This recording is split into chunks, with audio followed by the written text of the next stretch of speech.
Que el Señor les bendiga, mis hermanos. Estamos contentos de poder seguir con este estudio de Cristología.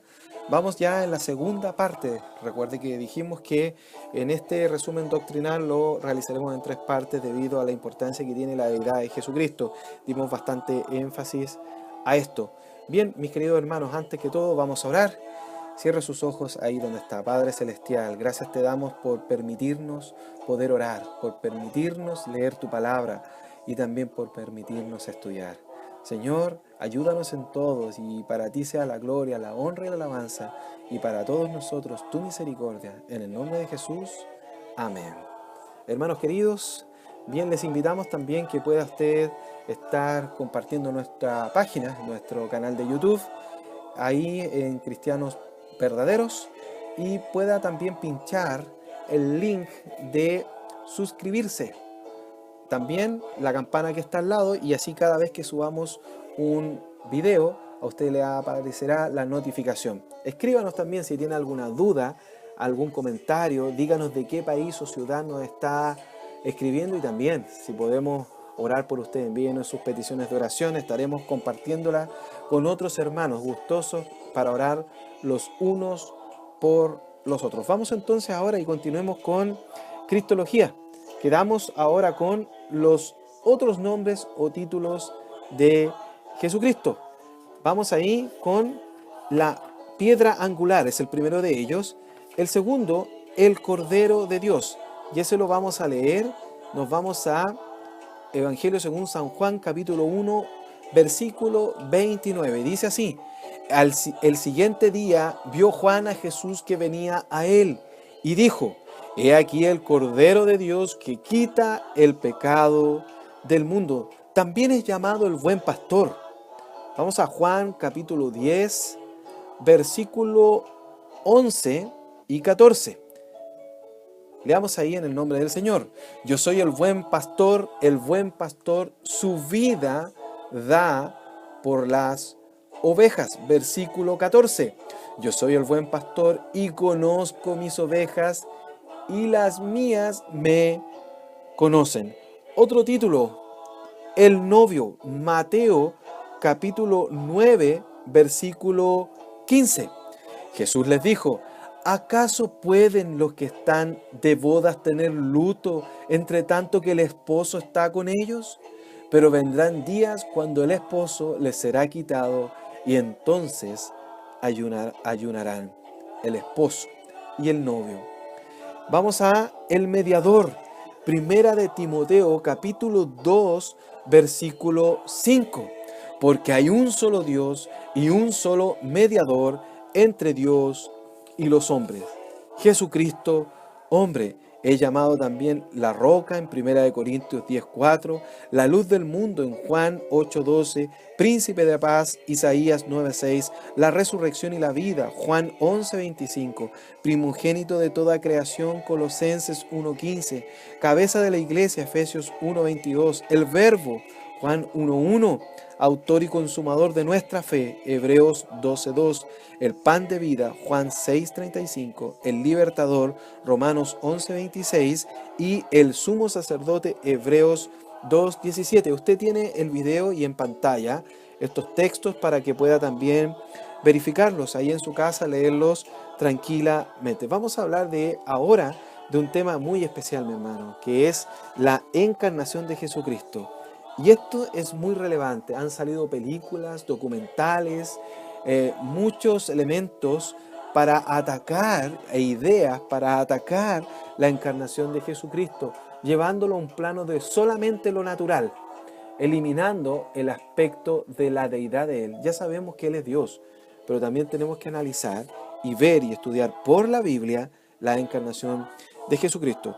Recuerde, traiga su Biblia y estamos ocupando la versión Reina Valera 1960, que es la que tradicionalmente ocupa la iglesia de habla hispana, la iglesia en Latinoamérica. Podemos afirmar categóricamente que en Jesucristo existen dos naturalezas, la humana y la divina, siendo Él totalmente humano y divino a la vez, en un milagro llamado la unión hipostática, significando esto que las dos naturalezas están unidas eternamente y ejecutadas por medio del milagro de la encarnación, siendo concebido sin la intervención humana, dentro del vientre de una virgen por exclusiva obra del Espíritu Santo, profetizada en el Antiguo Testamento. Y vamos a ir allá a Isaías capítulo 7, versículo 14. Vamos al Antiguo Testamento, mi hermano, Isaías capítulo 7, versículo 14. Y dice: por tanto el Señor mismo os dará señal. He aquí que la Virgen concebirá y dará a luz un hijo y llamará su nombre Emmanuel. Avancemos en el mismo libro de Isaías, en el capítulo 9, versículo 6 y 7. Y dice así en el nombre de nuestro Señor Jesucristo: porque un niño nos es nacido, hijo nos es dado, y el principado sobre su hombro, y se llamará su nombre admirable, consejero, Dios fuerte, Padre eterno, príncipe de paz. Lo dilatado de su imperio y la paz no tendrán límite sobre el trono de David y sobre su reino, disponiéndolo y confirmándolo en juicio y en justicia desde ahora y para siempre. El celo de Jehová de los ejércitos hará esto. Esto es la encarnación profetizada. En Miqueas capítulo 5, versículo 2 dice lo siguiente. También seguimos en el Antiguo Testamento. Pero tú, Belén Efrata, pequeña para estar entre las familias de Judá, de ti me saldrá el que será Señor de Israel, y sus salidas son desde el principio, desde los días de la eternidad. Eso es en el Antiguo Testamento. Vamos ahora al Nuevo Testamento.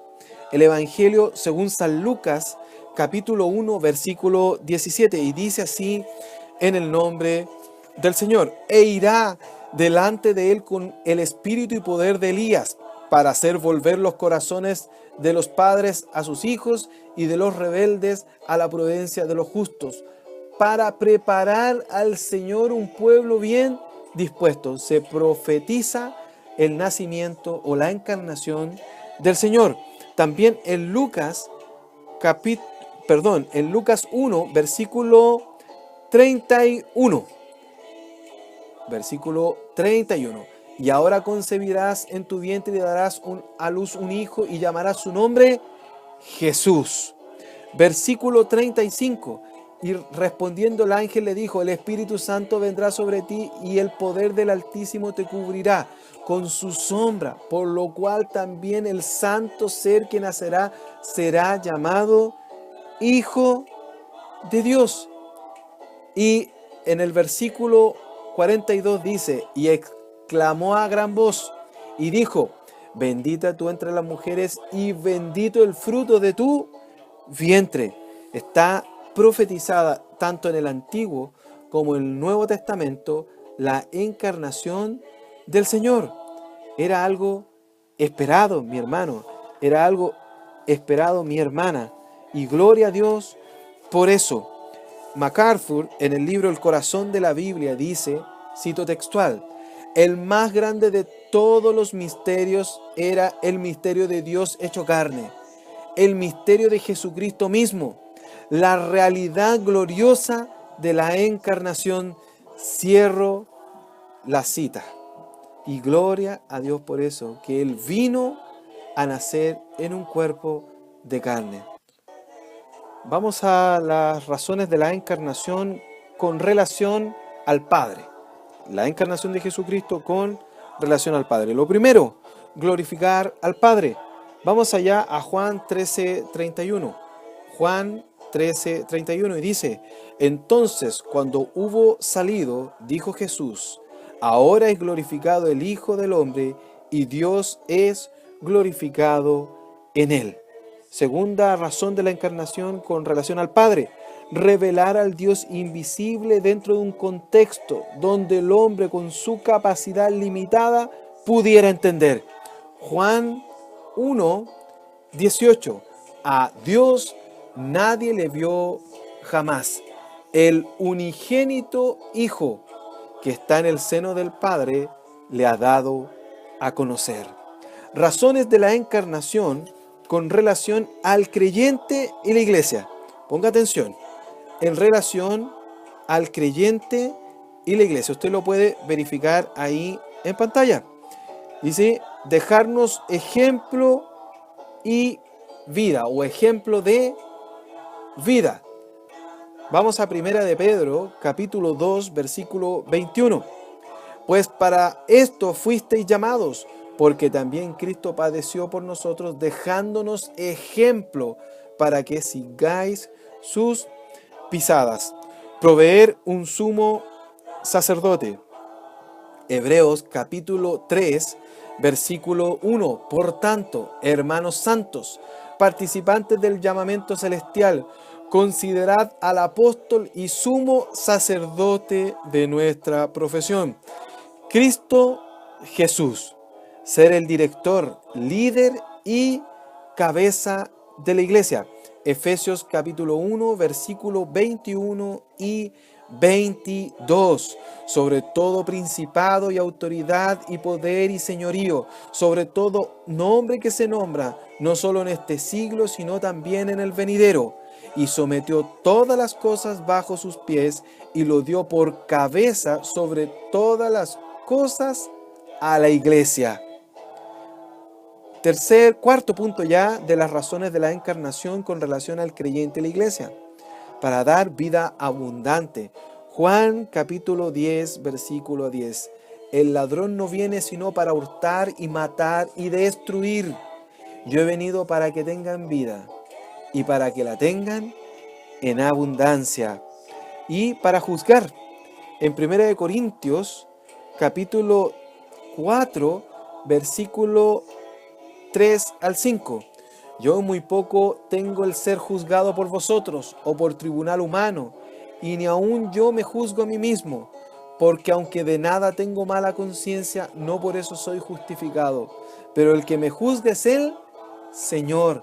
Así que no juzguéis nada antes de tiempo, hasta que venga el Señor, el cual aclarará también lo oculto de las tinieblas y manifestará las intenciones de los corazones. Y entonces cada uno recibirá su alabanza de Dios. Juzgar a los creyentes. Y entendemos, no es el motivo de este estudio, que no es para juzgarlo en condenación. Bien, eso lo estudiaremos más adelante. Y para hacer sacrificio por los pecados. Vamos allá a Hebreos capítulo 2, versículo 9. Pero vemos a aquel que fue hecho un poco menor que los ángeles, a Jesús coronado de gloria y de honra a causa del padecimiento de la muerte, para que por la gracia de Dios gustase la muerte por todos, para hacer sacrificio por los pecados. Vamos al tercer punto de las razones de la encarnación. Es las razones de la encarnación con relación al hombre incrédulo. Primero hablamos en relación al Padre, después en relación al creyente y la iglesia, ahora en relación al incrédulo. Bien, hacer sacrificio por los pecados, 1 Juan 3:5. Y sabéis que Él apareció para quitar nuestros pecados y no hay pecado en Él. Segundo, para reconciliar al hombre con Dios. 2 Corintios 5:19, que Dios estaba en Cristo reconciliando consigo al mundo, no tomándoles en cuenta a los hombres sus pecados, y nos encargó a nosotros la palabra de la reconciliación, para destruir al diablo y sus obras. Colosenses 2, versículos 13 al 15.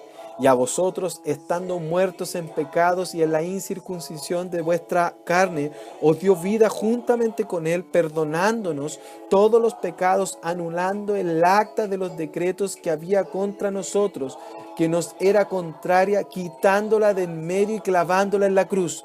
Y despojando a los principados y a las potestades, los exhibió públicamente, triunfando sobre ellos en la cruz. Y por último, para juzgar también al incrédulo. Vamos allá a Romanos capítulo 2, versículo 1 y 2. Por lo cual eres inexcusable, oh hombre, quien quiera que seas tú que juzgas, pues en lo que juzgas a otro te condenas a ti mismo, porque tú que juzgas haces lo mismo. Mas sabemos que el juicio de Dios contra los que practican tales cosas es según verdad. Y gloria al Señor, hemos visto 3 elementos de las razones de la encarnación. Nos falta uno más, que es las razones de la encarnación con relación a los judíos. Esto es garantizar el pacto davídico. En 2 de Samuel capítulo 7 versículo 8 dice así en el nombre del Señor: ahora pues dirás así a mi siervo David: así ha dicho Jehová de los ejércitos, yo te tomé del redil, de detrás de las ovejas, para que fueses príncipe sobre mi pueblo, sobre Israel. Y esto es el pacto davídico, que desde él vendría el Mesías y el trono de David se mantendría para siempre. Y gloria al Señor por esto. Es un tremendo versículo y una tremenda razón que se va a ver a lo largo de la historia bíblica y también en los planes que Dios tiene trazado para el mundo entero y con Israel como centro de todo el mundo, en lo que llamamos la culminación, el reino milenial. Que el Señor les bendiga, hermano amado. Ojalá esté siendo de interés este estudio para usted. Ahora vamos a ver algo tremendo en lo que es cristología. Hemos tenido que correr un poquitito sabiendo que es mucho el ámbito que podemos estudiar, pero esperamos también que usted nos pueda escribir a cristianos.verdaderos7@gmail.com cristianos.verdaderos7@gmail.com. Vamos ahí a la obra magna de Jesús en la tierra. Es muy importante que podamos estudiar la muerte, resurrección y ascensión de Jesucristo en forma separada.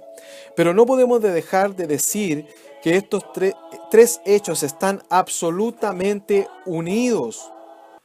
Son prácticamente 3 capítulos de una obra magna realizada en la tierra y que de manera perfecta encaja en el plan total de Dios. Por motivos didácticos, mi hermano, lo hemos graficado para que usted lo vea en pantalla.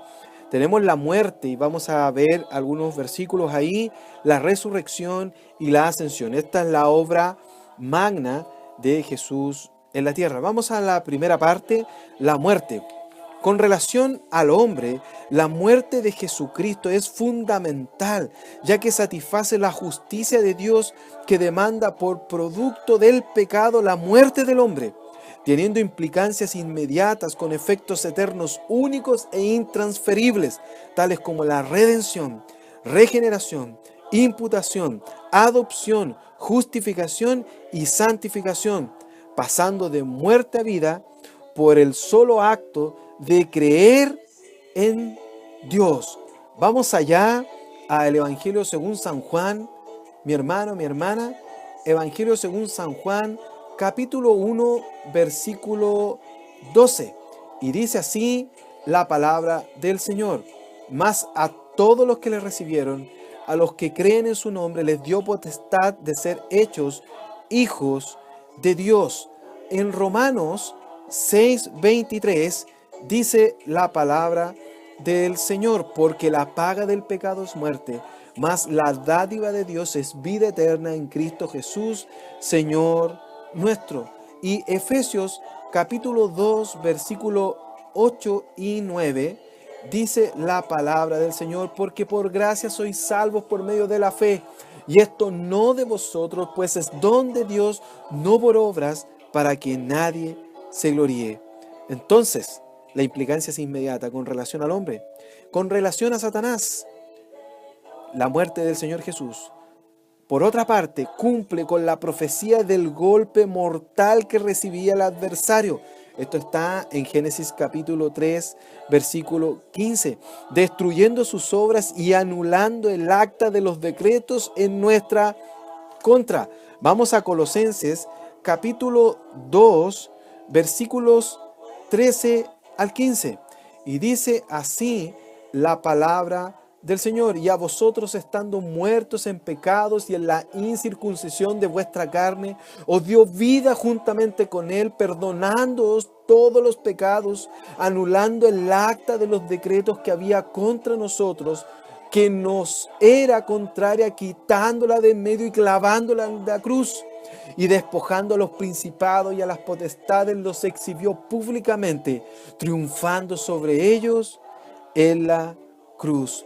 Primera de Juan, capítulo 3, versículo 8. Y dice ahí la palabra del Señor: el que practica el pecado es del diablo, porque el diablo peca desde el principio. Para esto apareció el Hijo de Dios, para deshacer las obras del diablo. Manser, en el diccionario de temas bíblicos, dice de la siguiente manera, cito textual: a través de la muerte fiel y obediente de Cristo, Dios concede perdón y vida eterna a los pecadores. Qué tremendo, la muerte del Señor Jesús. Vamos al siguiente capítulo de la obra magna de Jesús en la tierra. Vamos a la resurrección. La importancia de este hecho es que confirman el acto de la cruz, viene a ser el término de ese punto. Sin la resurrección, garantizando nuestra justificación. Esto está en Romanos capítulo 4, versículo 24. Romanos capítulo 4, versículo 25, perdón, mi hermano. Dice: el cual fue entregado por nuestras transgresiones y resucitado para nuestra justificación. Vana sería nuestra creencia, absolutamente todo sería mentira. Primera de Corintios, capítulo 15, versículo 1 al 19, habla completo respecto de la resurrección. Dice ahí en el versículo 10, pero por la gracia de Dios soy lo que soy, y su gracia nos ha sido en vano para conmigo. Antes he trabajado más que todos ellos, pero no yo, sino la gracia de Dios conmigo. Y sigue ahí: porque o sea yo o sea en ellos, así predicamos y así habéis creído. Pero si se predica a Cristo que resucitó de los muertos, ¿cómo dicen algunos entre vosotros que no hay resurrección de los muertos? Porque si no hay resurrección de los muertos, tampoco Cristo resucitó. Y si Cristo no resucitó, vana es entonces nuestra predicación, vana es también nuestra fe. Por lo tanto, nuestra creencia sería absolutamente mentira. Además, se cumplía con su palabra de la resurrección y de la vida en Juan 11, 25 al 26, destronando el imperio de la muerte en 2 de Timoteo 1:10, dándonos la esperanza de resurrección cuando la Biblia lo plantea en 1 de Corintios 15:20. Es la primicia inmediatamente, en el versículo 21 es la primicia. Dice ahí: por un hombre entró la resurrección de los muertos, hablando de Jesucristo, dándonos también la esperanza de que si estamos muertos al momento del arrebatamiento, seremos resucitados. Esto está en 1 de Tesalonicenses, capítulo 4, versículo 15 al 16. El doctor Evis Carballosa dice lo siguiente, cito textual, en el libro Mateo, la revelación de la realeza de Cristo: el Cristo resucitado es, sin duda, el centro mismo de la historia. La resurrección en relación con el creyente. Características del cuerpo resucitado. En 1 de Corintios, capítulo 15, dice ahí en el versículo 42, que será un cuerpo incorruptible. Así también es la resurrección de los muertos: se siembra en corrupción, resucitará en incorrupción. Es glorioso y poderoso, versículo 43, se siembra en deshonra, resucitará en gloria, se siembra en debilidad, resucitará en poder. Versículo 44, se siembra cuerpo animal, resucitará cuerpo espiritual. Hay cuerpo animal y hay cuerpo espiritual y será transformado. Versículo 50 y 51. Por esto digo, hermanos, que la carne y la sangre no pueden heredar el reino de Dios, ni la corrupción hereda la incorrupción. He aquí os digo un misterio: no todos dormiremos, pero todos seremos transformados. Seremos semejantes a Cristo. 1 Corintios 15, 49. Así que como hemos traído la imagen del terrenal, traeremos también la imagen del celestial. Filipenses 3:21, el cual transformará el cuerpo de la humillación nuestra para que sea semejante al cuerpo de la gloria suya. Y primera de Juan capítulo 3 versículo 2 dice, seremos semejantes a Él. Qué tremenda bendición, mi hermano amado. Qué hermosa bendición. Y la resurrección en relación con los incrédulos.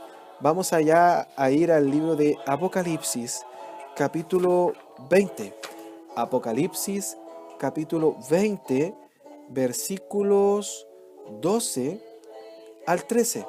Apocalipsis 20, versículos 12 al 13. Y dice la palabra del Señor. Vi a los muertos grandes y pequeños de pie ante Dios, y los libros fueron abiertos, y otro libro fue abierto, el cual es el libro de la vida, y fueron juzgados los muertos por las cosas que estaban escritas en los libros, según sus obras. Y el mar entregó a los muertos que había en él, y la muerte y el Hades entregaron los muertos que habían en ellos, y fueron juzgados cada uno según sus obras. En relación con los incrédulos es para perdición.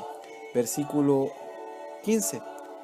Y el que no se halló inscrito en el libro de la vida fue lanzado al lago de fuego. Así que también la resurrección tiene relación con el incrédulo. Serán resucitados, pero para perdición. La resurrección es mencionada en toda la Biblia. Por ejemplo, en el Antiguo Testamento, en Job 19, 25 al 27, en el Salmo 16, 10, Isaías 26, 19. Leamos ese texto, mi hermano. Isaías capítulo 26, versículo 19 dice, tus muertos vivirán, sus cadáveres resucitarán. Despertad y cantad, moradores del polvo, porque tu rocío es cual rocío de hortalizas, y la tierra dará sus muertos. También lo encuentra en Daniel 12, 1 al 3 y en Oseas 6, 2.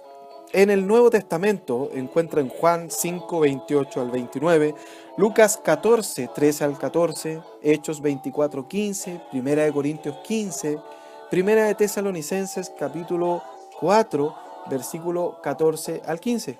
Acompáñenme a leer ese último texto, Primera de Tesalonicenses 4, 14 al 15. Porque si creemos que Jesús murió y resucitó, así también traerá Dios con Jesús a los que durmieron en él. Por lo cual os decimos esto en palabra del Señor, que nosotros que vivimos no habremos quedado hasta la venida del Señor, no precederemos a los que durmieron de la resurrección. También en Filipenses 3:11 y en Apocalipsis 20, 4 al 6 y 13. La resurrección es mencionado a lo largo de toda la Biblia. Bien, vamos ahora al tercer punto que vamos a analizar de la obra magna de Jesús en la tierra. La ascensión tiene varias implicancias, pero nos centraremos principalmente en dos: el efecto sobre la iglesia naciente y el retorno al lado del Padre. Vamos por la primera parte, el efecto sobre la iglesia naciente después de la resurrección. Jesucristo se apareció a las mujeres cerca de la tumba. Esto está en Mateo capítulo 28, versículo 9 y versículo 10. Y aquí Jesús les salió al encuentro diciendo, salve. Y ellas, acercándose, abrazaron sus pies y le adoraron. Entonces Jesús les dijo, no temáis, id, dad las nuevas a mis hermanos para que vayan a Galilea y allí me verán. También se apareció y habló en la Lucas capítulo 24, 36 al 43 a sus discípulos. Mientras ellos aún hablaban de estas cosas, Jesús se puso en medio de ellos y les dijo, paz a vosotros. En Primera de Corintios capítulo 15, versículo 6, dice ahí, después apareció a más de 500 hermanos a la vez, de los cuales muchos viven y otros duermen. Y se presentó en Hechos capítulo 1, versículo 3, con muchas pruebas indubitables, a quienes también después de haber padecido se presentó vivo con muchas pruebas indubitables, apareciéndoles durante 40 días y hablándoles acerca de esto. Esto generó un efecto indeleble en los primeros creyentes. que fueron capaces de soportar cruentas persecuciones sin negar su fe, debido a la presencialmente pudieron ver a Jesucristo que murió, resucitó, se apareció por más de 40 días mostrando indudablemente su verdad. Por esto vemos hombres totalmente transformados, desde un Pedro que lo negó a un Pedro capaz de enfrentar una masa de judíos, de los cuales muchos terminaron convirtiéndose en creyentes, en Hechos capítulo 2 y capítulo 3. Y el retorno al lado del Padre.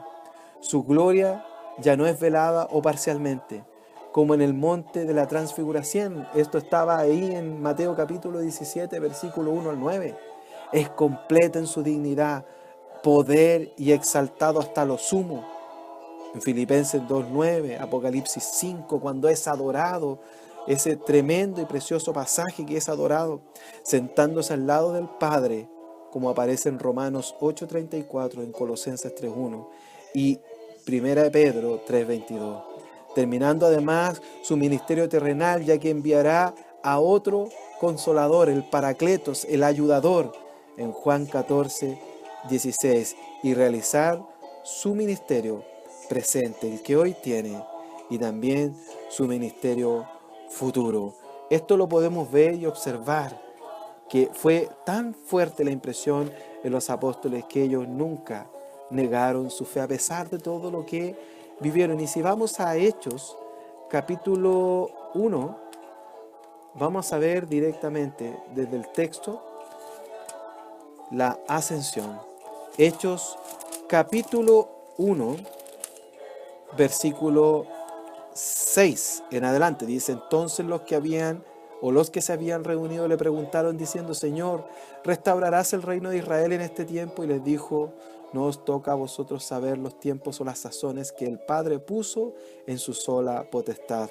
Pero recibiréis poder cuando haya venido sobre vosotros el Espíritu Santo, y me seréis testigos en Jerusalén, en toda Judea, en Samaria y hasta lo último de la tierra. Y habiendo dicho estas cosas, viéndolo ellos, fue alzado y le recibió una nube que le ocultó de sus ojos. Qué tremenda bendición. La ascensión del Señor. Le dejó instrucciones acá en el libro de Hechos que fueron seguidas por los apóstoles. Ellos fueron obedientes y tremendamente usados en la iglesia naciente. Que el Señor les bendiga grandemente, mis hermanos. Vamos a ir con la tercera parte de este estudio de Cristología. No deje de suscribirse a nuestro canal, pincha ahí, suscribir y la campana. También comparta, hermano querido, mi hermana, comparta este estudio. Envíen los links a sus amigos, a sus hermanos, a sus vecinos. Comparta el estudio de la palabra del Señor. Que corra y sea muy glorificada. Vamos a orar. Padre Celestial, te damos las gracias por la misericordia, por el amor y la bondad que tú nos permites tener el día de hoy, en esta segunda parte de Cristología. Gracias, Señor, en el nombre de Jesús. Amén.